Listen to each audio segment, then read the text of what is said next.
Rec League podcast. Tell your friends, tell your neighbors, tell your family, tell your haters.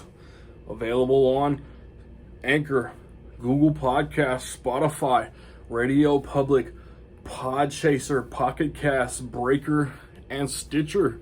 At Rec League Podcast on Facebook, on YouTube, on Instagram, at Rec League Pod on Twitter.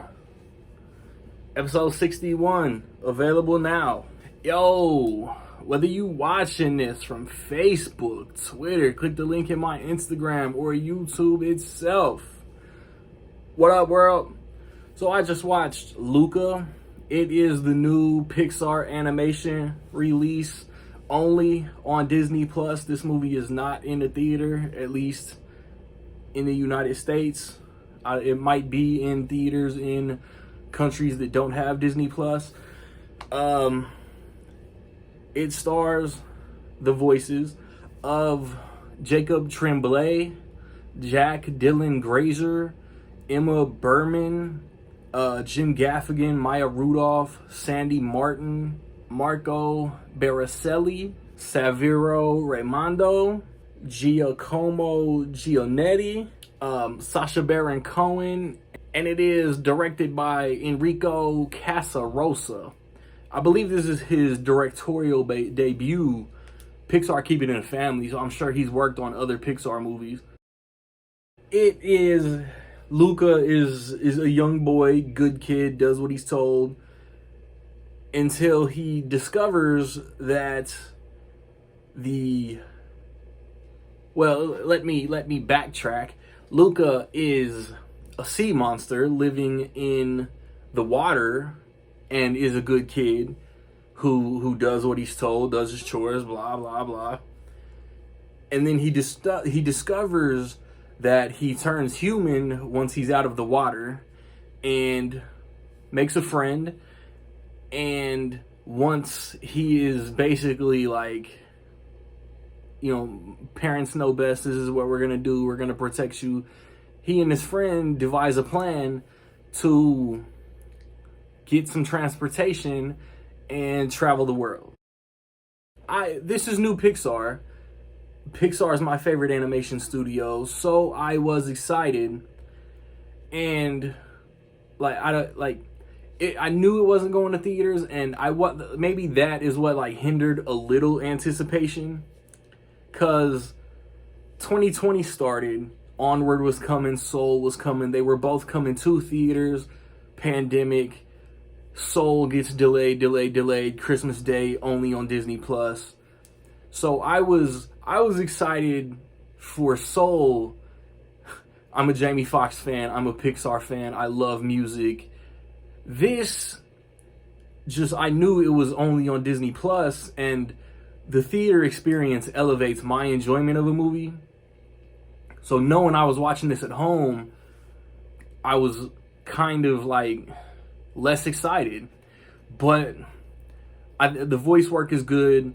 The animation is beautiful, when they change and when they're in the water, there are angles that you get with the water that just put a better emphasis on it. And I loved the story. There is a lot of familial elements. Family is an important part of this movie. There's the themes of judging and being scared of what you don't know, and if something looks different, acts different, it's automatically a threat. Very relevant in today's society. The whole if these kids get wet, if these creatures get wet while they're on land, they turn back into their natural state, and that was cool. It provided good humor. I was laughing quite a bit. There's the bully character. There's a lot of love shown to Italian culture. This small little town that this movie takes place in is very cool. I loved the relationship and the bond with the young girl that the kids have, and even there was one part where one of the main characters does something, and it rubbed me the wrong way. I was like, I've seen some left turns. I've seen plots take turns, but just the character did something that I never expected. Like I really enjoyed this movie. I wouldn't put it with Pixar's greats. Like, in my opinion, Toy Story 3, Monsters Inc., Finding Nemo, The Incredibles, Coco, Inside Out, those are Pixar's greats, in my opinion. This falls a little short, but this is nowhere near, like, the bottom barrel misfire from Pixar. Like, if anybody's hating on this, to each his own, but to call it middle of the road Pixar, maybe, but this isn't bad Pixar. But like Pixar sets the bar so high because they have so many great movies. So I mean, you can't fault anybody. Like, you can't fault anybody who loves this movie. You can't fault anybody who says it's fine.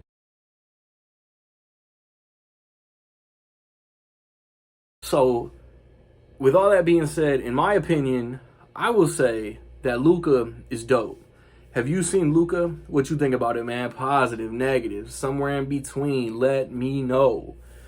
I've recently posted reviews for Hitman's Wife's Bodyguard, for Infinite with Mark Wahlberg, Peter Rabbit 2, The Runaway, Spirit Untamed. In the coming days, I want to post reviews. I want to watch and review Fatherhood with Kevin Hart and Batman The Long Halloween Part 1. Next weekend, I want to watch F9. And then 4th of July weekend, I believe I'm watching The Forever Purge and The Boss Baby Family Business. Like, there's like a good 6-7 week stretch where like family movies are just everywhere. Starting with Spirit Untamed, and I'm gonna say ending with Jungle Cruise. So that's more than 7 weeks. It's like 2 months. Like, June, July is a lot of family movies, man. So Reg League Podcast, episode 61. We talk about the upcoming release schedule, July, August, September. We talk about what we're looking forward to and what we're not looking forward to. And next weekend, we're going to talk about our favorite movies of the first half of the year. So look out for all of that, man. Like, subscribe, comment. Find me where you find me, man. Don't know where to find me. Watch these credits. Peace.